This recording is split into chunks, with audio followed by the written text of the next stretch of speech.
स्वागत करुछि आपणमानकु आम चैनल कथामृत को। आज आम शुणा आम मानकर आराध्य देवता आम बड़ ठाकुर श्री जगन्नाथंकर आउ गोटे लीला।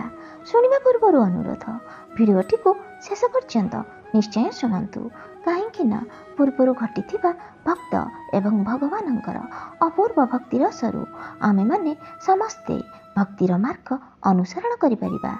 आसंतु शुणिबा। ओम नमो भगवते वासुदेवाय। जगतर नाथ जगन्नाथंक रथ यात्रा भाव उद्रेक यात्रा। एहाकु किए केउ नामरे बुझे, तेणु रथयात्रार अनेक नाम यथा पतित पावन यात्रा, घोष यात्रा, दश अवतार यात्रा, गुंटिचा यात्रा, नवदिन यात्रा इत्यादि। विश्वविख्यात रथयात्रा को समस्त संप्रदाय निज इष्टंकु नहीं कल्पना करिथांती, जेहेतु एहार स्वतंत्र महात्मा रहिछि। एही दिन भगवान निजे भक्त निकटकू आसंती, भक्तर भक्ति रे अनुगत होई जांती, भाव विनोदिया भावरे विभोर। भाव थिबा भक्त निकटकू से चली जांती। प्रत्येकंकर आशा आकांक्षा पूरण करबाकू महाबाहु टेकी दौड़ी जांती। दर्शन स्पर्शन और आलिंगन धर्म जाति वर्ण निर्विशेष समस्ते पाई थांती, जहा अन्य समय दुर्लभ। शास्त्र रे अछि, रथे तु वामनम दृष्टा पुनः जन्म न विद्यते। रथ उपरे आरोहण करी विशालकाय जगन्नाथ वामन होई जांती।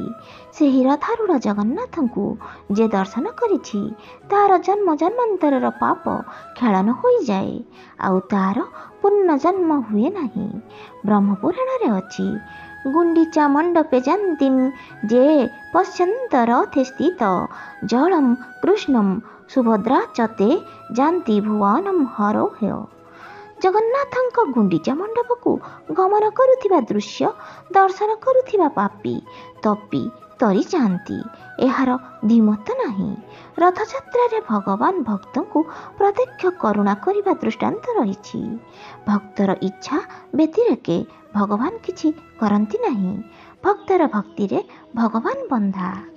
जवन भक्त साल बेग रथारूढ़ जगन्नाथंकु दर्शन करिबा पाई वृंदावनरु आसुथिले। यथा समय आसी न पारिबा जोगु तार आसीबा पर्यंत जगन्नाथ रथरे अपेक्षा करिथिले, आउ रथ गड़ी पारि नथिला। भक्त कवि बलराम दास सेवक मानक द्वारा विताड़ित होई अभिमान भरा हृदय रे समुद्र बाली उपरे बाली रथ करी जगन्नाथंकु विजे कराई पूजा अर्चना कले, जा फଳରେ बड़दाण्ड उपरे थिबा रथ आउ गड़िला नहीं। राजा अधीक्षणा हेले। राजांकु स्वप्न देई कहिले, मु भक्त बलराम दास प्रेमरे बंधा। से मते तार बालीरथ भितर रखी देइछि, तार पूजा शेष हेउ नाही। तेणु तो रथकू जीवी केतेबेले। दासिया भाउरीर उत्सर्गीकृत नैवेद्य भगवान भक्तंक आगरे हाथ बढ़ाई ग्रहण करिथिले। भक्तर इच्छारे जगन्नाथ गजानन होई उभा होइथिले। भक्तर भक्ति रे प्रभु अलारनाथ रूपरे ब्रह्मगिरी रे विजे कले। रथयात्रा समय रे भक्तर मनोवांछाकू स्वतंत्रता देई शिरीपा पिंधाइबारे भूरी भूरी प्रमाण रहिछि। तेणु भक्त और भगवानंक मधुर लीला प्रदर्शन रथयात्रा रे जोगाई देबाकू समस्तंक इच्छा। सर्वोपरि गंजाम जिलार घुमुसर सब डिविजनर बुगुड़ा ग्राम निकट गोलिया ग्रामर जड़े भक्त रथयात्रा दर्शन करने जाइथिले। से भक्तर नाम हाथीराम दोरा। हाथीराम दोरा थिले घुमुसरर जड़े सरदार। से गोलिया ग्राम रे अवस्थान करुथिले। निजर किशोर बयस रे गोटिए पागल हाथी को जबत करिथिबा जोगु लोके तांकु हाथीराम बोली डाकुथिले, तेणु सेही नाम रे सर्वत्र परिचित। सेही हाथीराम दोरा निज अनुगत केतेक पाइकंकु नेई थरे गुंडीचा यात्रा को जाइथिले। भुवन मोहन बेश धारण करी तिनि ठाकुर रत्नवेदी ओह्लाई आसिले। चित आकर्षण पहंडी विजे करी रथारूढ़ हेले। रथरे रही भगवान जगन्नाथ समस्त प्रियजन को चाहि नेले। भक्त और भगवान मध्य कथोपकथन संभाषण चलिला। इतिमध्य तिनि रथ साजसजा सरिलाणी। एथर ଠାକୁର ରାଜା ବିଜେ କରିବେ ଛେରା ପହଁରା କରିବା ନିମନ୍ତେ। ରଥଯାତ୍ରାର ଯେଉଁ କେତୋଟି ନୀତି ଅଛି ସେଥିମଧ୍ୟରେ ଛେରା ପହଁରା ଅନ୍ୟତମ। ଠାକୁରଙ୍କ ଛେରା ପହଁରା ଅନ୍ୟ କେହି କରନ୍ତି ନାହିଁ। କରନ୍ତି ରାଜ୍ୟର ଶାସନ ମୁଖ୍ୟ। ସେ ହେଉଛନ୍ତି ଠାକୁର ରାଜା। ଜଗନ୍ନାଥଙ୍କ ସଂସ୍କୃତିରେ ସମସ୍ତେ ସମାନ, ସମସ୍ତେ ଠାକୁରଙ୍କ ସେବକ। ଠାକୁରଙ୍କ ଝାଡ଼ୁଦାର କାର୍ଯ୍ୟ କରି ଠାକୁର ରାଜା ଶିକ୍ଷା ଦେଉଛନ୍ତି ଯେ ପ୍ରଥମେ ନିଜ ମନ, ପରିବେଶ ଓ ଠାକୁରଙ୍କ ବାସସ୍ଥଳୀ ହୃଦୟକୁ ନିର୍ମଳ କର, ତାପରେ ନନ୍ଦିଘୋଷ ଚାଲିବ। ଯେଉଁ ପର୍ଯ୍ୟନ୍ତ ପରିବେଶ ଓ ନିଜକୁ ନିର୍ମଳ ନ ରଖିଛ ସେ ପର୍ଯ୍ୟନ୍ତ ଆଗକୁ ଯାଇପାରିବ ନାହିଁ। ଅତଏବ ତିନି ଠାକୁରଙ୍କ ରଥ ଛେରା ପହଁରା ହେଲା ପରେ ହିଁ ରଥ ଟଣା ହେବ, ନଚେତ୍ ରଥ ଚଳିବ ନାହିଁ। ପରମ୍ପରା ଅନୁଯାୟୀ ଗଜପତି ମହାରାଜା ନଅରରୁ ହାନ୍ଦୋଳରେ ବସି ରଥ ନିକଟକୁ ଆସିଲେ। ରାଜାଙ୍କ ପାଟ ହାତୀ ଜନସମୁଦ୍ର ଭେଦ କରି ରାଜାଙ୍କ ଆଗେ ଆଗେ ବାଟ କାଢ଼ି ଚାଲିଲା। ଯାଇ ଯାଇ ରଥ ସମ୍ମୁଖରେ ଅଟକିଗଲା। ଠାକୁର ରାଜା ଛେରା ପହଁରା ଉଦ୍ଦେଶ୍ୟରେ ଗୋଟିଏ ପରେ ଗୋଟିଏ ରଥ ଚଢ଼ିଲେ। ଇତିମଧ୍ୟରେ ପାଟ ହାତୀ ଅବାଧ୍ୟ ହୋଇ ଉଠିଲା। ପରମ୍ପରା ଅନୁଯାୟୀ ହାତୀ ରଥ ଆଗରେ ଠିଆ ହେଲା ନାହିଁ, ଏଣେ ତେଣେ ବୁଲିଲା। ମାହୁନ୍ତ ଯେତେ ଚେଷ୍ଟା କଲେ ମଧ୍ୟ ହାତୀକୁ ଆୟତ୍ତ କରିପାରିଲା ନାହିଁ। ଛେରା ପହଁରା ଦେଖୁଥିବା ଜନତା ସ୍ଥିର ହୋଇ ଠିଆ ରହିପାରିଲେ ନାହିଁ। ହାତୀ ଭୟରେ ପଛଘୁଞ୍ଚା ଦେବା ସାଥେ ସାଥେ ଛିନ୍ଛତ୍ର ହୋଇଯାଉଥିଲେ। ବିପଦଜନକ ପରିସ୍ଥିତି ଲକ୍ଷ୍ୟ କରି ପାଖରେ ଥିବା ଗୋଲିଆ ଗ୍ରାମର ହାତୀରାମ ସହ୍ୟ କରିପାରିଲା ନାହିଁ। ହାତୀକୁ ଜବତ କରିବା ନିମନ୍ତେ ହାତୀ ପାଖକୁ ଯାଇ ମାହୁନ୍ତକୁ ଲକ୍ଷ୍ୟ କରି କହିଲା, ହାତୀକୁ ଜବତ କରିବା ପାଇଁ ମୋତେ ସୁଯୋଗ ଦେବେ କି? ବିବ୍ରତ ଅବସ୍ଥାରେ ଥିବା ମାହୁନ୍ତ ଶୁଣି ନ ଶୁଣିଲା ପରି ରହି ତାର ଉଦ୍ୟମ ଅବ୍ୟାହତ ରଖିଥିଲା। ବେଳକୁ ବେଳ ହାତୀ ଉତ୍ପାତ ବଢ଼ିବାକୁ ଲାଗିଲାଣି। ତେଣୁ ପୁନରପି ହାତୀରାମ ଦୋରା ହାତୀ ପଛରେ ଠିଆ ହୋଇ ବଡ଼ ପାଟିରେ କହିଲା, ମୁଁ ହାତୀ ଲାଞ୍ଜ ଧରି ଟାଣୁଛି, ଆପଣ ନିଶ୍ଚିନ୍ତରେ ରୁହନ୍ତୁ, ହାତୀକୁ ଜବତ କରି ଦେଉଛି।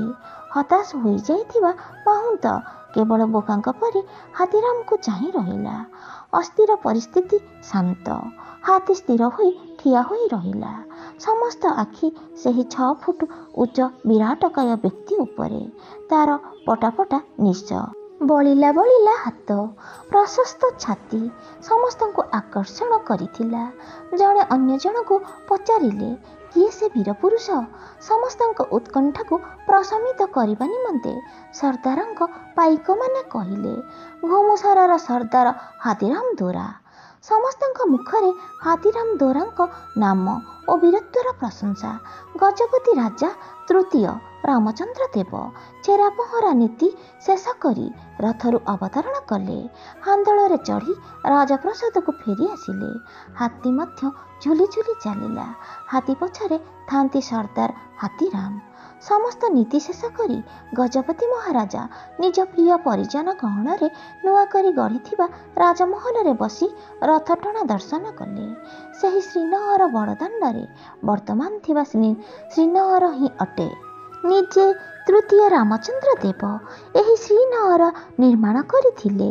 ତେଣୁ ବାଲିସାହିରେ ଥିବା ପୁରୁଣା ନଅର ପରିତ୍ୟାଗ କରି ନୂଆ ନଅରରେ ବସି ରଥଟାଣ ଦର୍ଶନ କଲେ।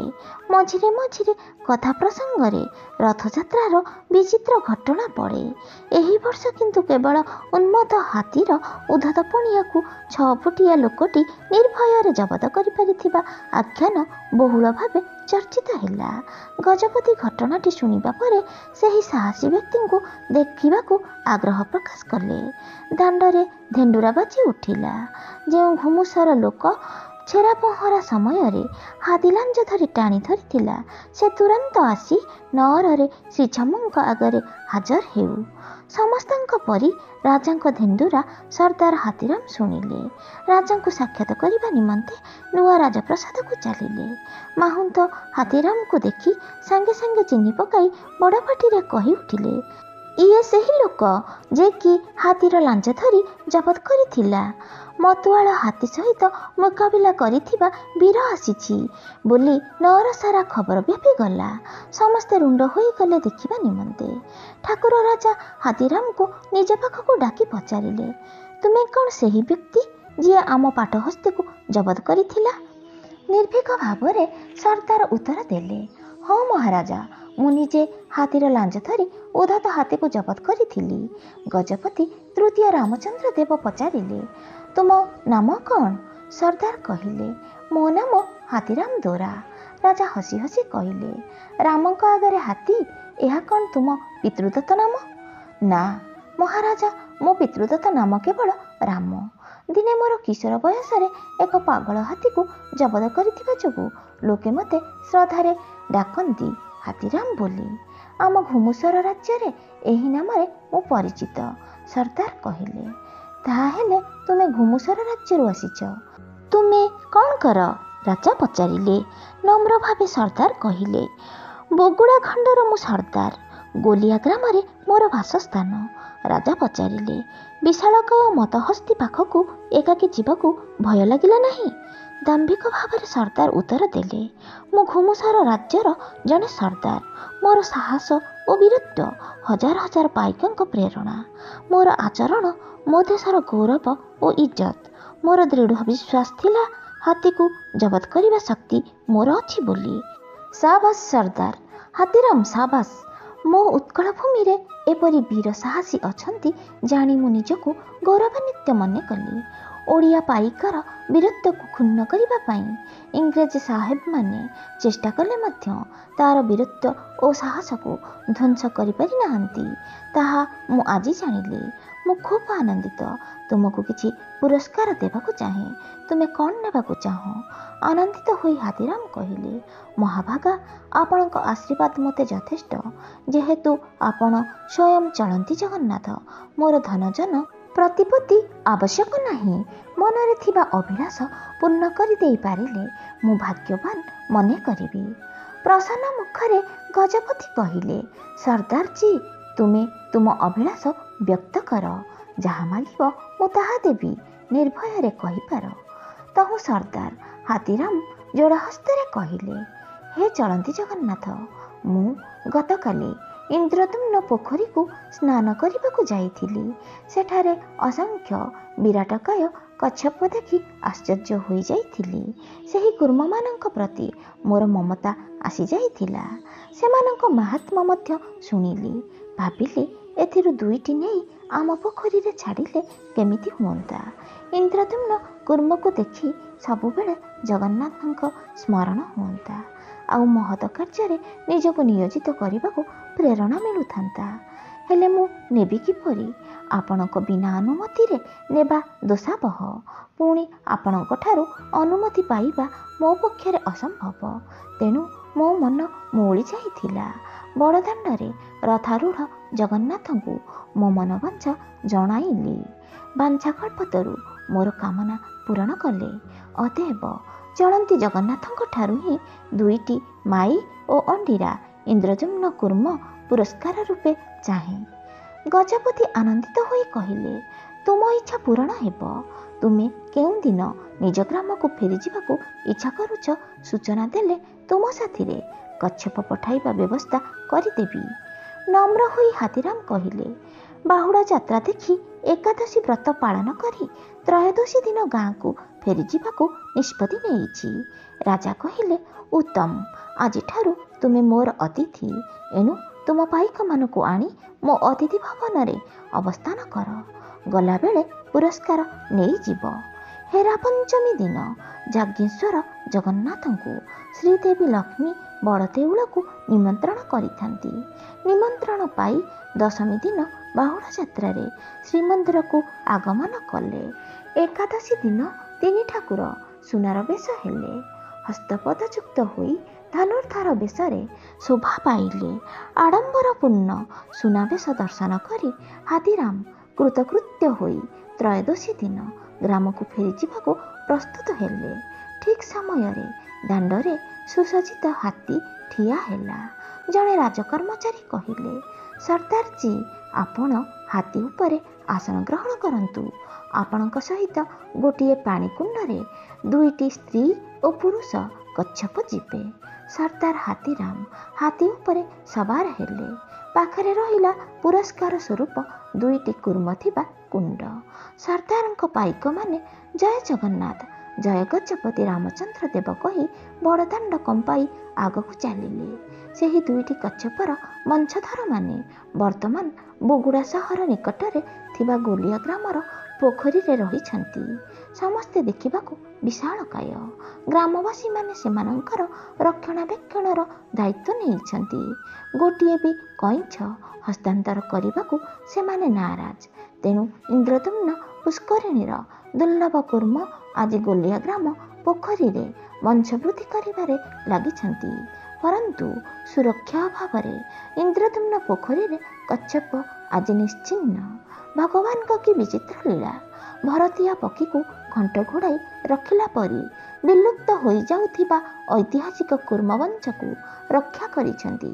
ପ୍ରବାଦ ଅଛି ଯେ ଏହି କୁର୍ମମାନେ ବଡ଼ଦେଉଳ ନିର୍ମାଣ ସମୟରେ ପଥର ବୋହିବା କାର୍ଯ୍ୟରେ ନିୟୋଜିତ ଥିଲେ। ବନ୍ଧୁମାନେ, ଜଗନ୍ନାଥଙ୍କର ଏହି ଲୀଳାଟି ଆପଣମାନଙ୍କୁ କେମିତି ଲାଗୁଛି? ଆପଣମାନଙ୍କ ମତାମତ ଜଣାନ୍ତୁ। କମେଣ୍ଟ ବକ୍ସରେ ଜୟ ଜଗନ୍ନାଥ ନିଶ୍ଚୟ ଲେଖନ୍ତୁ। ସବସ୍କ୍ରାଇବ୍ କରିନଥିଲେ ଚ୍ୟାନେଲକୁ ସବସ୍କ୍ରାଇବ୍ କରିନିଅନ୍ତୁ। ଗୋଟେ ଲାଇକ୍ କରନ୍ତୁ, ସେୟାର କରି ସମସ୍ତଙ୍କ ପାଖରେ ପହଞ୍ଚନ୍ତୁ। ଆଉ ପାଖରେ ଥିବା ବେଲ୍ ବଟନକୁ ପ୍ରେସ୍ କରିଦିଅନ୍ତୁ, ଯାହାଦ୍ୱାରା ଆପଣମାନଙ୍କ ପାଖରେ ଆମର ସବୁ ଭିଡ଼ିଓର ନୋଟିଫିକେସନ୍ ପହଞ୍ଚିଯିବ। ଭଲ ଲାଗିଲେ ଗୋଟେ ଲାଇକ୍ କରନ୍ତୁ। ରହୁଛି, ନମସ୍କାର, ଜୟ ଜଗନ୍ନାଥ, ରାଧେ ରାଧେ।